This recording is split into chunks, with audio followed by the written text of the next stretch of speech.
कभी कभी हमारे जीवन में ऐसी घटनाएं घट जाती हैं जो हमारा जीवन ही बदल देती हैं।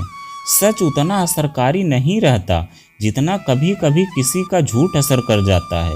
मैं विशाल अपने माँ पिताजी का इकलौता संतान था। बड़ी मन्नतों के बाद माँ पिताजी की शादी के कई साल बाद मैं पैदा हुआ था, तो जाहिर सी बात है मैं बचपन से ही बहुत दुलार में पला था। इन सब की वजह से मैं जिद्दी और गुस्सैल हो गया था। हर बात मेरे कहते ही पूरी हो जाती, मेरी हर इच्छा पूरी की जाती। बस एक बात अच्छी थी कि मैं पढ़ाई लिखाई में तेज था। हर कक्षा में मैं प्रथम आता था। पढ़ाई में तेज होने का फ़ायदा ये होता था कि मेरी दूसरी शैतानियाँ और गलती उसकी आड़ में छुप जाती थी।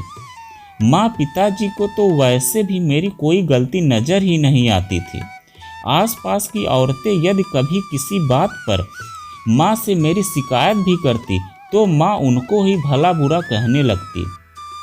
5वीं क्लास तक तो मैं घर के पास के स्कूल में ही पढ़ा। 6वीं क्लास में मेरा नाम शहर के एक बड़े और नामी स्कूल में करा दिया गया। ये एक बड़ा स्कूल था। यहाँ का माहौल भी अलग था। बहुत सारे बच्चे और बहुत सारे टीचर थे। स्कूल के प्रिंसिपल बहुत ही सख्त मिजाज के थे। बच्चे तो बच्चे, टीचर तक उनसे डरते थे। मेरा स्कूल में अभी एडमिशन हुआ था। स्कूल में मेरा कोई दोस्त भी नहीं बना था। मैं अपने गुस्सैल और बिगड़ैल स्वभाव की वजह से वैसे ही अलग थलग रहता था।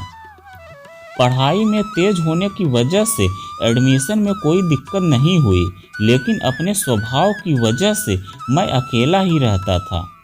ऐसे ही एक दिन मध्यांतर में मैं अपना टिफ़िन करके खाली था। अभी अगला पीरियड शुरू होने में टाइम था, तो सोचा खाली समय बिताने के लिए मैं खेल के मैदान में चला गया। वहाँ बच्चों के लिए तरह तरह के झूले लगे हुए थे।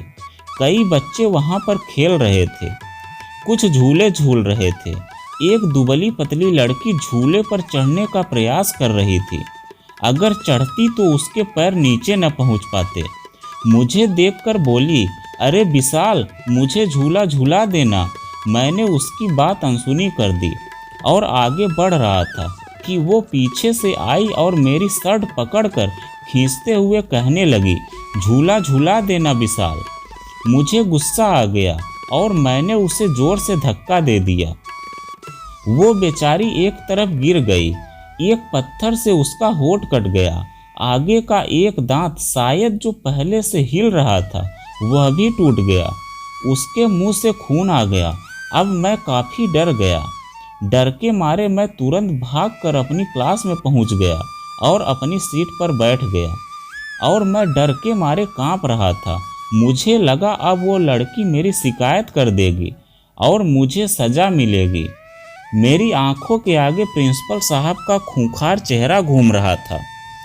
मैं बैठा चुपचाप इंतज़ार कर रहा था कि मुझे अब बुलाया जाएगा।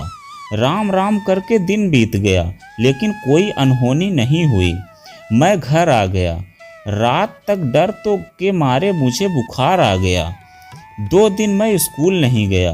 2 दिन बाद मैं डरते डरते स्कूल गया तो देखा मेरी सीट के पास ही वो बैठी हुई थी। मुंह पर उसकी ऊपरी होंठ पर बैंडेज लगा हुआ था। मुझे देखकर वो मुस्कुराई तो मुझे राहत हुई। मैंने भी हल्के से मुस्कुरा दिया। बाद में पता चला वो भी मेरी ही क्लास में पढ़ती थी और उसका नाम तनुजा था। मैंने बाद में उससे पूछा कि उसने मेरी शिकायत क्यों नहीं की, तो वो बड़े बुजुर्गों की तरह बोली, शिकायत करके क्या होता, तू सुधर थोड़ी न जाता। उसकी इस बात ने मेरे ऊपर जाने क्यों बहुत असर किया और मैं धीरे धीरे बदलने लगा। अब मेरा गुस्सा भी कम होने लगा। बात बात पे गुस्सा करने वाला मैं अब काफ़ी समझदार हो गया। पढ़ाई लिखाई में तो होशियार था। अब मेरे कई दोस्त बन गए, पर मेरी सबसे अच्छी दोस्त तनुजा बनी।